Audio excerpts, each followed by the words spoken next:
ఇది కార్గిల్ యుద్ధంలో ఒక మాట. ఇద్దరు తీవ్రవాదులు అక్కడ నక్కారు ఉన్నారు అని తెలిసింది మన సైనికులకి. వీళ్ళలో ఇద్దరు కొండ ఎక్కుతూ ఉంటే మధ్యలో అక్కడి నుంచి ఏదో చప్పుడు అయింది, అవతల నుంచి వచ్చినట్టుగా. ఆ చప్పుడు రెండో వాడు విన్నాడు, ఏమిటో తెలియలా. అది విని అర్థం చేసుకునే స్థితిలో లేరు, ఎక్కుతూనే ఉన్నారు. కాసేపు అయ్యాక మొదటి వాడు రెండో వాడిని టైం ఎంత అయింది అని అడిగాడు. చెప్పాడు, అప్పుడు రాత్రి 12:15 అన్నాడు. అన్నాక ఒక పావు గంటకి అతనికి స్ఫురించింది, ఇతని చేతికి వాచి ఉంటుంది కదా, నన్ను టైం అడుగుతున్నాడు ఏంటి. అతని మనసులో ఏదో అపశకునం భావన కలిగింది. కానీ అన్నా టైం ఎందుకు అడుగుతా, ముందెక్కువ అన్నాడంతే, చెప్పలేదు.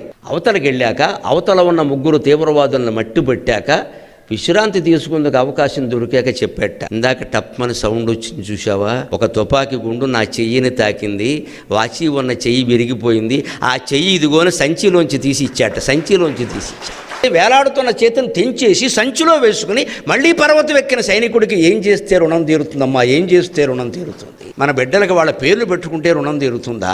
మన బిడ్డలను అలా తయారు చేస్తేనే రుణం తీరుతుంది.